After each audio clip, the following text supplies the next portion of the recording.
है ना, डोंगल आ जाएगा।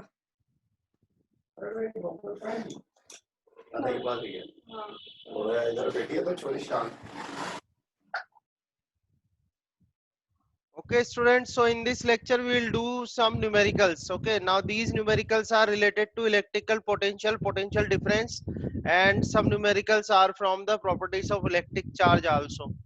Okay, so let's start this lecture.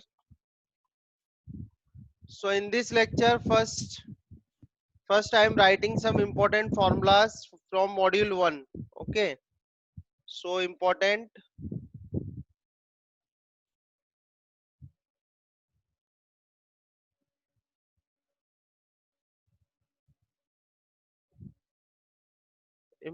फॉर्मूले हैं ये फ्रॉम मॉड्यूल 1, जो आपने मॉड्यूल 1 स्टडी करा है उस मॉड्यूल 1 के कुछ इंपॉर्टेंट फॉर्मूले हैं।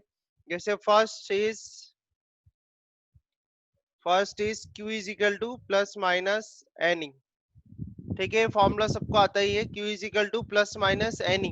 एन मतलब number of electrons and E means charge on one electron. E की वैल्यू कितनी होती है 1.6 इंटू 10⁻⁻19 कूलम। तो एक तो ये फॉर्मूला आपको ध्यान रखना है, Q is equal to plus minus n. Now second formula जो हमने अभी लास्ट क्लास में स्टडी करा है, किसका स्टडी करा है, पोटेंशियल डिफरेंस का। पोटेंशियल डिफरेंस को किससे डिनोट किया जाता है, V से, और इसका फॉर्मूला कहता है W अपॉन Q। ओके, जो पोटेंशियल डिफरेंस है, पोटेंशियल डिफरेंस का फॉर्मूला क्या होगा, V is equal to W upon Q।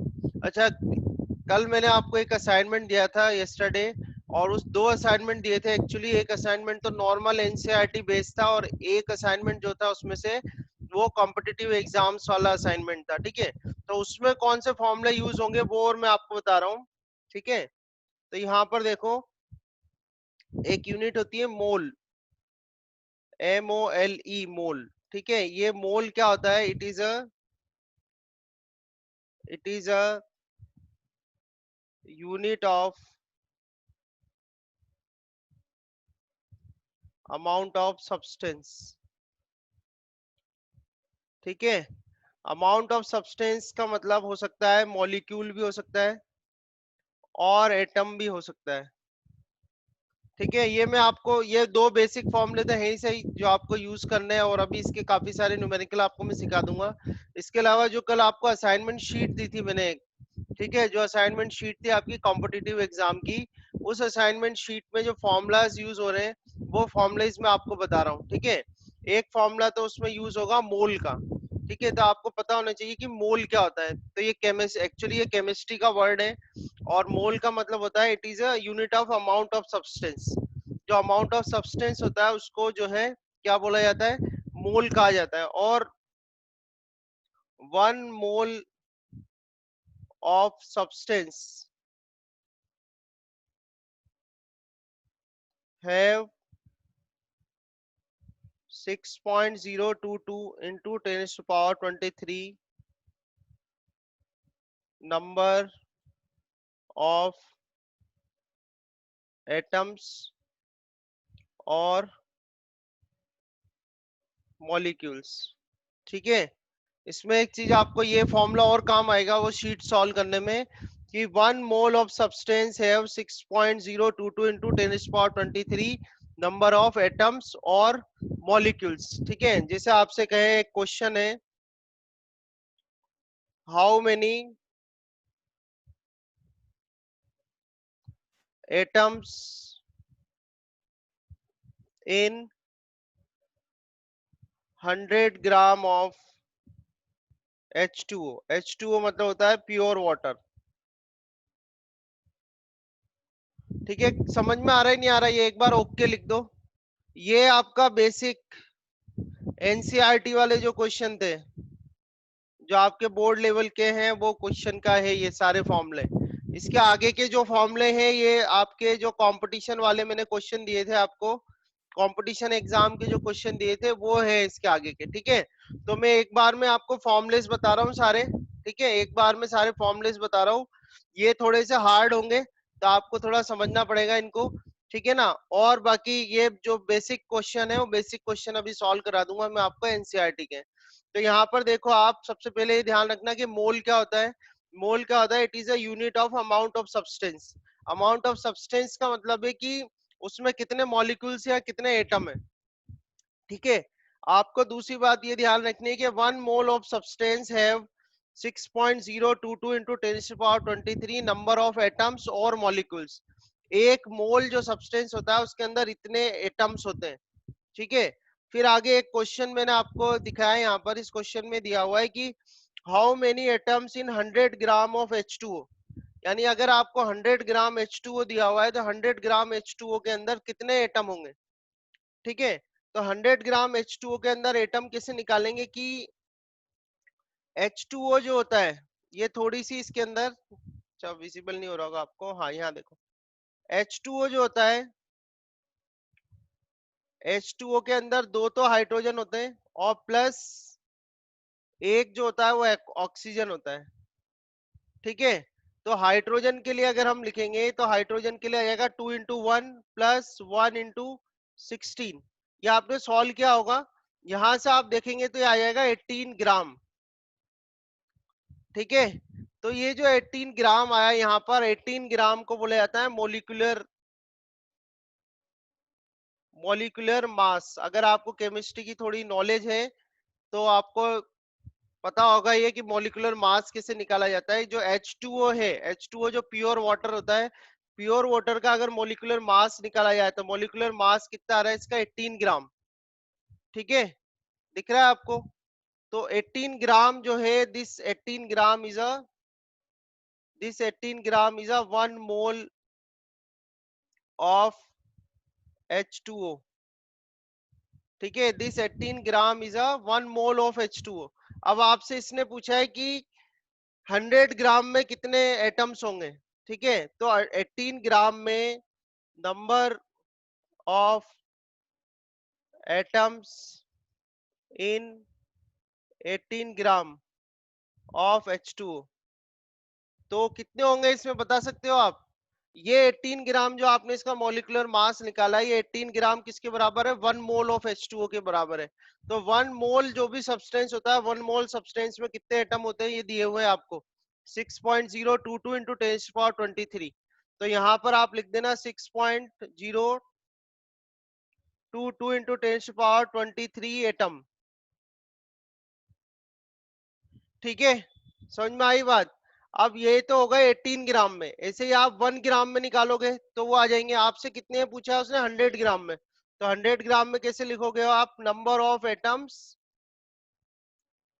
In 100 gram of H2O। तो 100 ग्राम के लिए क्या लिखेंगे अपन? 6.022 डिवाइड बाय 18। ठीक है, इंटू 23 एंड इंटू 100। इसको सॉल्व कर लेंगे आप। ठीक है, इसको आप सॉल्व करोगे तो इसको सॉल्व करके कितना जाएगा आपके पास? जो भी आप डिवाइड करो इसको, तो 6.022 डिवाइड बाय 18 इंटू 10⁻25 एटम्स। ठीक है, तो इस तरह से आप यू कैन, जो उसमें क्वेश्चन दिए हुए हैं उस असाइनमेंट शीट में, उसमें मोस्टली जो क्वेश्चन है, ज्यादातर जो क्वेश्चन है वो इसी तरीके के हैं। ठीक है, तो अभी तो मैंने ये इतना आपको एक्सप्लेन कर दिया। These are the formulas, so on the basis of these formulas you can try to solve the questions given in that assignment sheet. तो पहली प्रायोरिटी तो मेरी ये है, फर्स्ट प्रायोरिटी जो बेसिक एनसीईआरटी बेस्ड क्वेश्चन है, जो आपके एनसीईआरटी में आते हैं सॉल्व करने को, आपके बोर्ड एग्जाम में सॉल्व करने को आते हैं, तो पहले तो मैं वो क्वेश्चन सॉल्व करा देता हूँ। तो ये सारे स्टूडेंट्स, जितने भी स्टूडेंट्स अपने पास 26 स्टूडेंट्स, सबसे पहले ये देख लो, आपको सिर्फ दो फॉर्मूले यूज करने। पहला फॉर्मूला तो यूज करना है Q is equal to plus minus n e. ठीक है, जिसमें n क्या होता है? नंबर ऑफ इलेक्ट्रॉन्स, और E क्या होता है? Charge on 1 electron. और दूसरा जो फॉर्मूला यूज करना है वो यूज करना है पोटेंशियल डिफरेंस का। तो पोटेंशियल डिफरेंस का जो फॉर्मूला होता है वो क्या होता है? W upon Q। ठीक है, ये हमने स्टडी किया हुआ है। ओके, ये जो कॉम्पिटिटिव वाली शीट है ये मैं कल सॉल्व कराऊंगा आपको नेक्स्ट क्लास में। ठीक है, पर ये मैंने हिंट दे दिया है आपको, इस तरह से हिंट दे दिया है। ठीक है, अच्छा कोई बता सकता है कि H2O के अंदर नंबर ऑफ इलेक्ट्रॉन्स कितने हैं? कोई भी सॉल्व करके। H2O जो है, H2O के अंदर जो प्योर वाटर है, H2O के अंदर नंबर ऑफ इलेक्ट्रॉन्स कितने हैं? ये बता, कोई सॉल्व कर सकता है? Number of electrons in H2O। एक अगर कोई मॉलिक्यूल है H2O का, एक H2O के मॉलिक्यूल में नंबर ऑफ एटम्स कितने हैं बताओ, number of electron, sorry, number of electrons कितने होंगे, बोलो।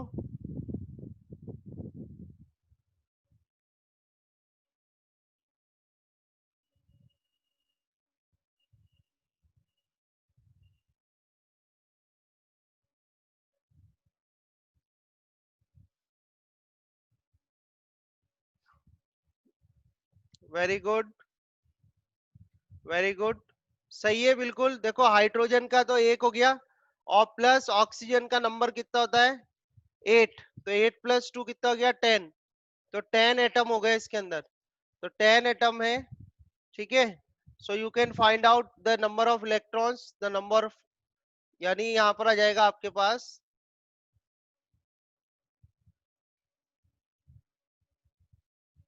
10 इलेक्ट्रॉन्स। यहाँ पर मैं एटम की जगह क्या लिख देता हूँ, इलेक्ट्रॉन्स लिख देता हूँ, ठीक है। हाइड्रोजन का एक नंबर होता है, तो दो है हाइड्रोजन के एटम्स, तो दो हाइड्रोजन के एटम से तो 2 तो यहाँ से आ जाएगा। और ऑक्सीजन क्या है, सिंगल एटम है, और सिंगल एटम है और उसका नंबर कितना होता है, 8, 8 इलेक्ट्रॉन्स होते हैं ऑक्सीजन के पास। तो टोटल नंबर ऑफ इलेक्ट्रॉन्स कितने आ गए आपके पास, 10, ठीक है। तो ये सारे मैंने आपको हिंट दे दिया है, एक बार आप लोग भी सब ट्राई, जो लोग इंटरेस्टेड हो ये क्वेश्चन सॉल्व करने में, वो लोग ट्राई कर सकते हो। मैं दोबारा बता देता हूँ, बोर्ड में ऐसा कोई क्वेश्चन आपसे नहीं पूछने वाला 10th लेवल पे, ठीक है। 10th लेवल पे बोर्ड में आपसे कोई भी ये क्वेश्चन नहीं पूछेगा। These questions are of a competitive level, so in tomorrow's class I will solve और we will discuss this assignment sheet tomorrow. पर आप लोगों को भी ट्राई करना पड़ेगा इसका आंसर, और ठीक है। तो इस तरह से है, अभी हम ये जो फॉर्मूले हैं आपके एनसीईआरटी बेस, इस पे बेस न्यूमेरिकल देख रहे हैं, ठीक है। तो यहाँ देखते हैं हम क्वेश्चंस, ये देखो आप, तो फर्स्ट क्वेश्चन लेते हैं हम। ये फर्स्ट क्वेश्चन दिया हुआ है आपको, how much work is done in moving a charge of 2 coulomb from a point of 118 volt to a point at 128 volt, ठीक है। ये फर्स्ट क्वेश्चन सॉल्व करके बताओ फर्स्ट क्वेश्चन का आंसर क्या होगा, सब लोग सॉल्व करो। ये सारे क्वेश्चन एनसीईआरटी बेस्ड है। आज आज जितने क्वेश्चन मैं सॉल्व करा रहा हूँ आपको, these all questions are based on NCERT and your board level, ठीक है। तो आपको ये सॉल्व करने हैं, फॉर्मूला मैंने बता ही दिया, एक बार और रीड कर देता हूँ। ये क्वेश्चन ये दिया हुआ है आपको, how much work is done in moving a charge of 2 coulomb, ठीक है। तो आपको सॉल्व करो, तो यहाँ पर आपको चार्ज दिया हुआ है, फर्स्ट क्वेश्चन है, आपको चार्ज दिया हुआ है, चार्ज ऑफ 2 कूलम, और 2 पॉइंट दिए हुए हैं, तो 2 पॉइंट ले लेते हैं, एक वी ए ले लेते हैं और एक ले लेते हैं अपन वी बी, ठीक है। तो 2 पॉइंट्स दिए हुए हैं, तो वोल्टेज आपको दिया हुआ है 118 वोल्ट एंड 128 वोल्ट, ठीक है। आपसे पूछ रहे हैं कि वर्क डन कितना होगा, सॉल्व करो बेटा सब लोग। आप देखोगे कितना डिफरेंस है, आपके बोर्ड में कितने इजी क्वेश्चन आते हैं, इतने इजी। और अब तो काफी सारे टॉपिक्स भी हटा दिया, आपने देखा होगा काफी सारे टॉपिक हट गए आपके फिजिक्स में भी। 20 जूल, ठीक है। मोस्टली सबका आंसर सही है, और अगर किसी को दिक्कत है तो आपको फॉर्मूला लगाना है पोटेंशियल डिफरेंस का, ठीक है। तो पोटेंशियल डिफरेंस का अगर फॉर्मूला लगाया जाए तो क्या आ जाएगा, V B minus V A is equal to W by Q, ठीक है। तो वीवी माइनस वी ए कर दो, तो 128 minus 118 is equal to W, और क्यू की वैल्यू आपको दी हुई है 2। यहाँ से आप अगर डब्ल्यू निकालोगे तो ये 118 आ जाएगा 10 इंटू 2, और आंसर कितना आ जाएगा आपके पास 20 जूल। सही है। कोई भी एक ऐसा स्टूडेंट हो जिसको प्रॉब्लम आ रही हो, ये आपके बोर्ड लेवल के क्वेश्चन है, इस तरीके के क्वेश्चन पूछे जाते हैं। देख लो आप कितने इजी क्वेश्चन आते हैं। और कोई है, किसी को कोई क्वेश्चन करना है, एनी स्टूडेंट, एनीवन,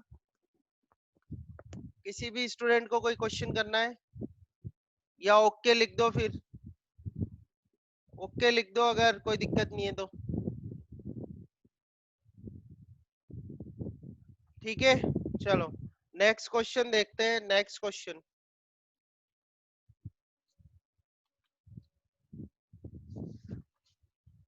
अच्छा, इसके बाद ये करो सेकंड वाला, second question, how much energy is given to each coulomb of charge passing through a 6 volt battery.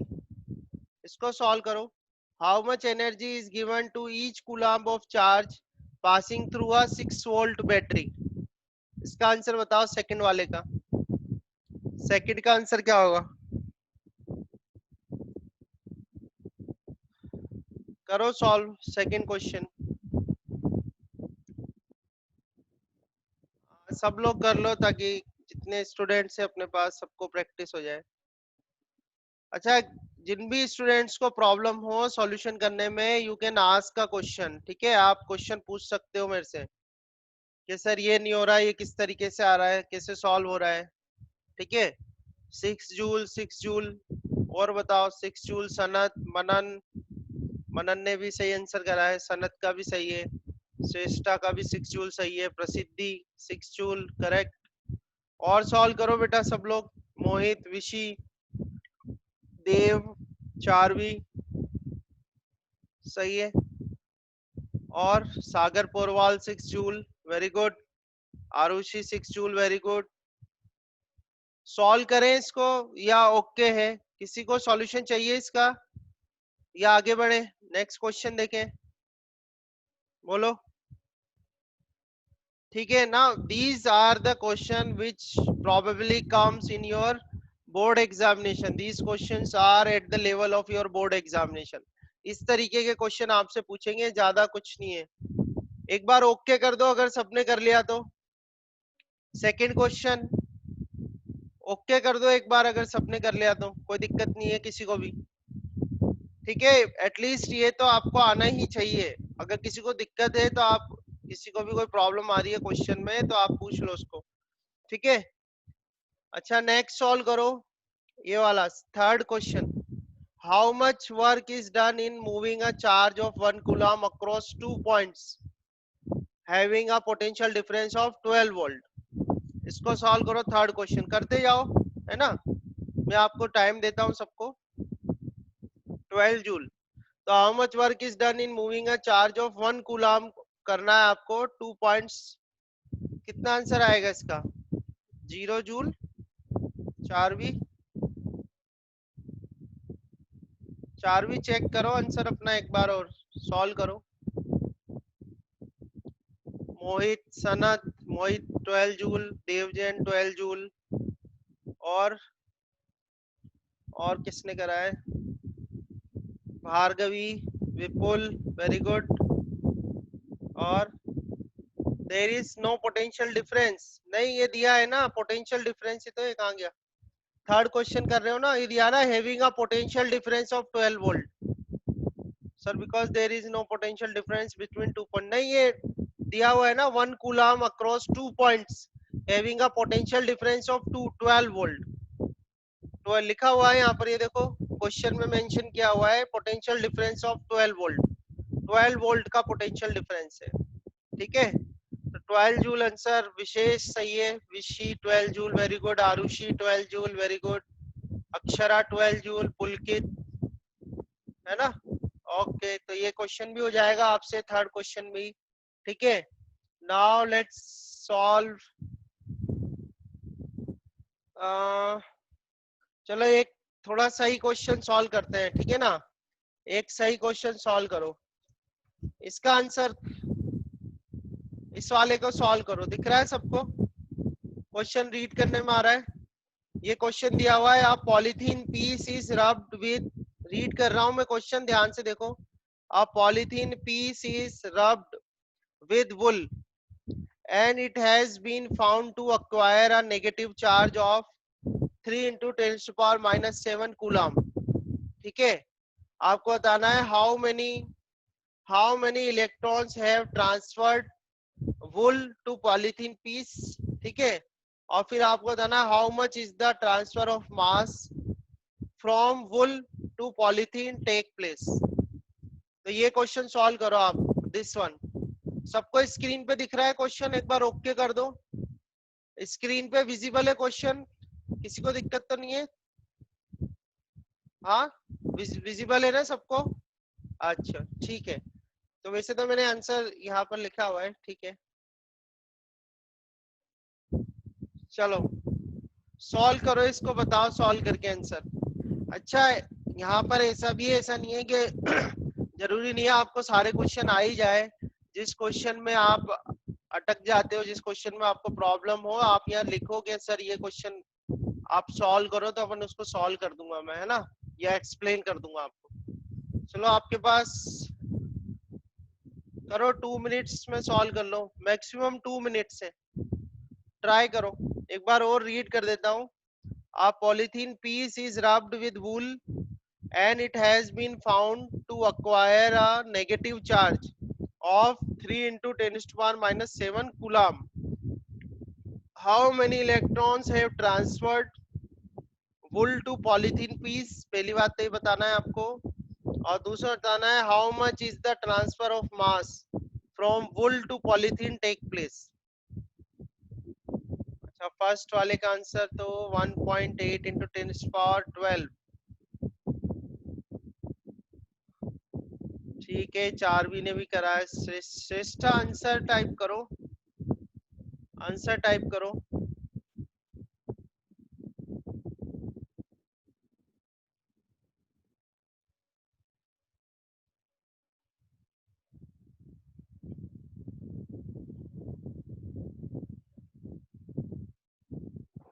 Arushi sir you can you please explain.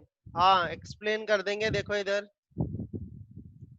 यहाँ पर ये दिया हुआ है polythene piece is rubbed with wool, तो ये क्वेश्चन नंबर है अपना 8, क्वेश्चन नंबर 8 है। तो इसमें दिया है ये पॉलीथीन, पॉलीथीन का पीस है और इसको रब किया हुआ है, रब्ड विद वुल, वुल पे आपने रब करा, ठीक है। अब ये कह रहे हैं कि rubbed with wool and it has been found to acquire a negative charge of 3 into 10 to the power minus 7 coulomb.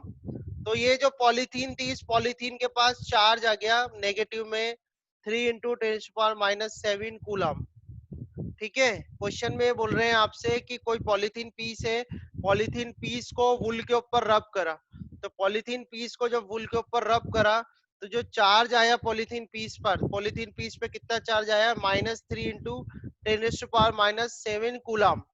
तो इस पे नेगेटिव चार्ज आया, नेगेटिव चार्ज आया तो मतलब क्या हो गया, वुल से जो है वो इलेक्ट्रॉन किस में जा रहे हैं, पॉलीथीन में। पॉलीथीन में क्या कर, पॉलीथीन ने क्या करा है, इलेक्ट्रॉन्स को अक्वायर्ड करा है। समझ में आ गया इतना क्वेश्चन? तो यहाँ तक तो ये क्वेश्चन है। आगे इन्होंने बोला है how many electrons have transferred wool to polythene piece. ये कह रहे हैं वुल से कितने इलेक्ट्रॉन जो है वो पॉलीथीन पीस में आए हैं। तो ये तो इजी है, कैसे सॉल्व करोगे। Q इज इक्वल टू कितना होता है आपके पास, N ही होता है, और तो N इज इक्वल टू कितना हो जाएगा, Q बाय E, ठीक है। फॉर्मूला आता है सबको, है ना। Q आपको दिया हुआ है 3 इंटू 10⁻⁷, और यहाँ पर ये दिया हुआ है 1.6 इंटू 10⁻⁹, ठीक है। आप इसको सॉल्व करना तो नंबर ऑफ इलेक्ट्रॉन्स आ जाएंगे, ये आएंगे 1.87 इंटू 10⁻12।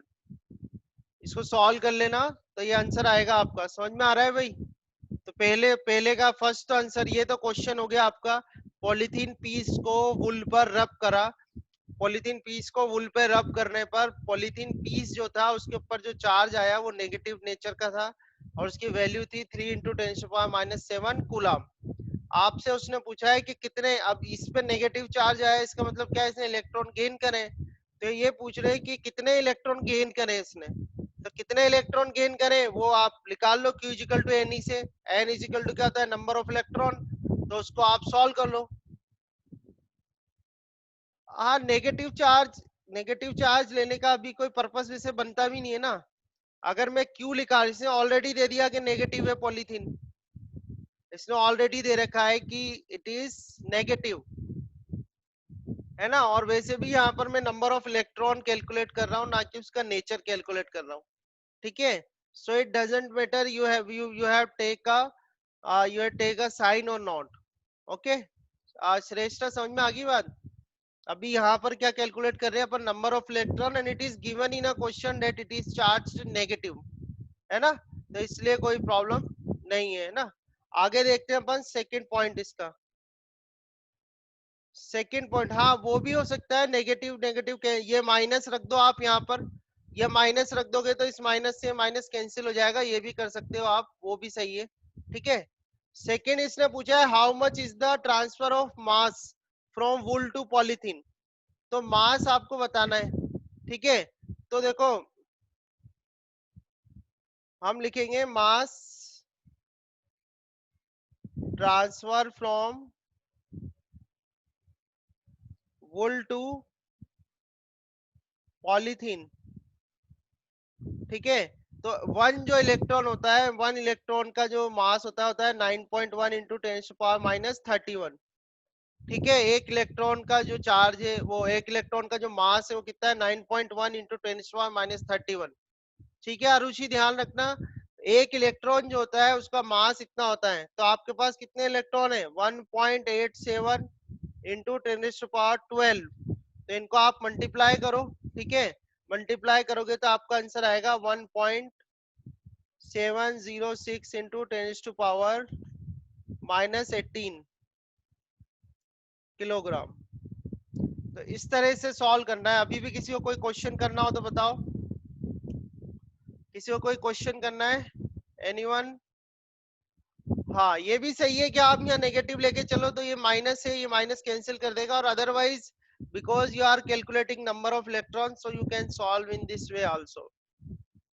सेकंड वाला ये कह रहे हैं कि जब यहाँ से इलेक्ट्रॉन ट्रांसफर हुए, जब वुल से जब वुल से पॉलीथीन में इलेक्ट्रॉन ट्रांसफर हुए तो कितने इलेक्ट्रॉन ट्रांसफर हुए 1.87 इंटू 10⁻12, तो ये कह रहे हैं इन इलेक्ट्रॉन्स के साथ कितना मास ट्रांसफर हुआ, तो कितना मास ट्रांसफर हुआ, एक इलेक्ट्रॉन का जो वन इलेक्ट्रॉन का जो मास है वो कितना होता है 9.1 इंटू 10⁻31, एक इलेक्ट्रॉन का जो मास होता है 9.1 इंटू 10⁻31, तो इतने इलेक्ट्रॉन का कितना होगा 1.87 इंटू 10⁻12 का, उससे मल्टीप्लाई कर दो तो ये आंसर आ जाएगा। आया देव, समझ में आया? देव, देव समझ में आ गया? ठीक है। और कोई स्टूडेंट, किसी को कोई क्वेश्चन करना हो तो ये थोड़ा सा अच्छा क्वेश्चन था, है ना। मैं ये नहीं कहूंगा बहुत डिफिकल्ट जैसा कुछ था, ऐसा कुछ नहीं है इसके अंदर, बस थोड़ा सा सही क्वेश्चन था ये, ठीक है ना। ओके चलो, अच्छा अब आगे देखते हैं हम कितने क्वेश्चन हो गए, ठीक है। पहले ये कंप्लीट कर लेते हैं, आपके जो बेसिक क्वेश्चन है इनको एक बार जल्दी जल्दी जल्दी तो क्या, आप take your time and solve it.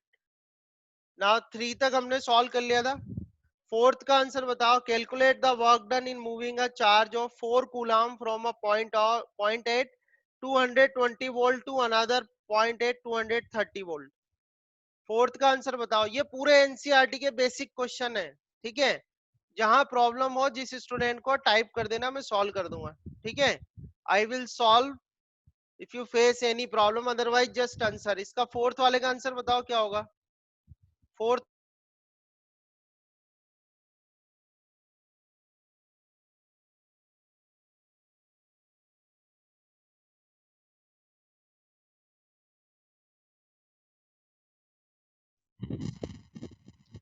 Fourth solve करो, फोर्थ क्वेश्चन।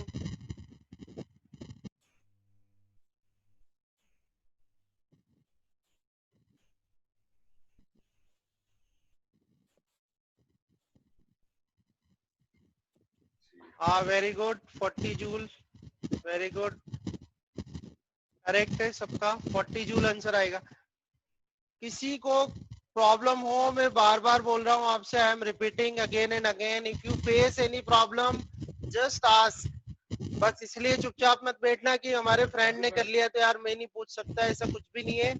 आप में 26 स्टूडेंट हो, अगर एक भी स्टूडेंट को प्रॉब्लम है आप पूछ लो, मैं सॉल्व करा दूंगा, कोई प्रॉब्लम नहीं है, ठीक है। तो फोर्थ क्वेश्चन का आंसर कितना आ रहा है आपका 40 joule, very good, 40 joule is correct.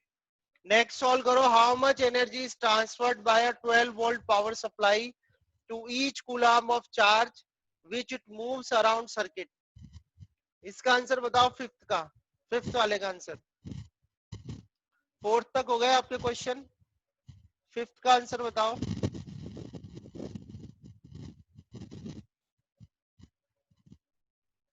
Fifth का 12 जूल, 12 जूल। आप पेपर उठा के देखना बोर्ड के, ऐसे ही क्वेश्चन पूछे हुए हैं आपसे, ठीक है।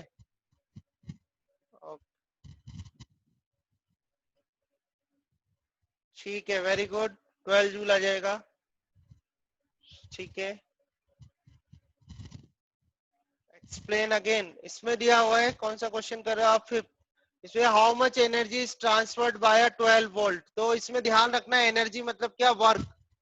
एनर्जी मतलब क्या होता है? वर्क, ठीक है।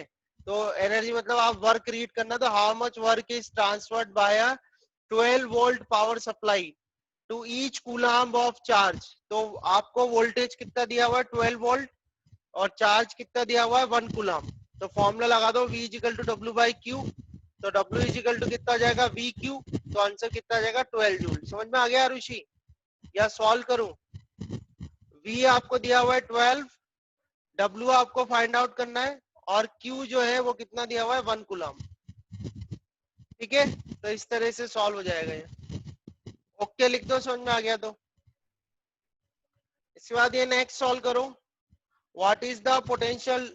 आरुषि समझ में आ गया तो ओके लिख दो, ठीक है।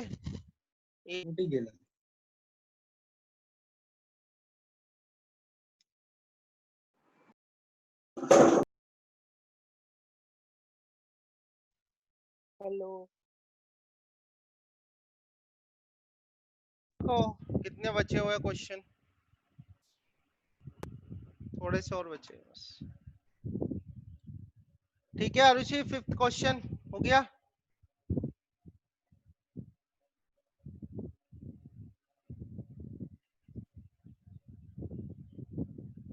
अच्छा, नेक्स्ट सॉल्व करते हैं, फिफ्थ तक हो गए हैं ना। फिफ्थ के बाद सिक्स्थ, सिक्स क्वेश्चन देखो, what is the potential difference between the terminals of a battery of if 250 joule of work is required to transfer 20 coulomb of charge from one terminal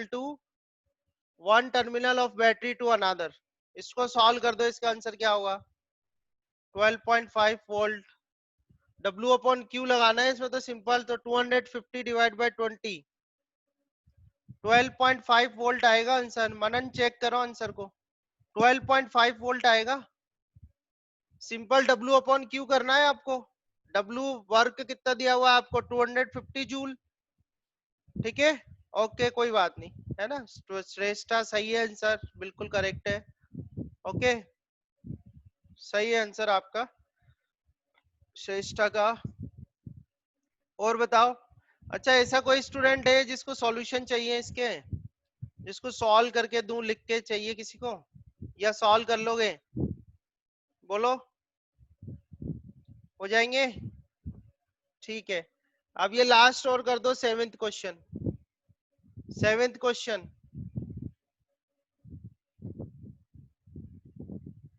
लो। हाँ बेटा, ये आप पुलकित, ये क्वेश्चन तो आप कर लो, और जो असाइनमेंट आपके कॉम्पिटिटिव वाले दिए थे मैंने कल, how many of you are interested to solve those questions in assignment sheet of competitive type? कितने स्टूडेंट आप इंटरेस्टेड हो वो कॉम्पिटिटिव वाली शीट सॉल्व करने के लिए? then tomorrow I will take a class and we will solve those numericals, but let me clear one thing, that those questions are not at to the level of board exams. Those questions will never come in your board examination, okay? Now if you are interested only, then we will solve those numericals, okay? So ऐसा करना, मेरा जो WhatsApp number है उस पर आप लोग एक एक बार मैसेज कर देना इंटरेस्टेड का, तो मैं काउंट कर लूंगा how many of you are interested. Otherwise I will solve all the numericals and give you a solution, okay? हाँ, ये बहुत क्लियरली मैं आपको बता देता हूँ, those questions having some difficulty level, so it may be possible that some of you students will face problem, okay?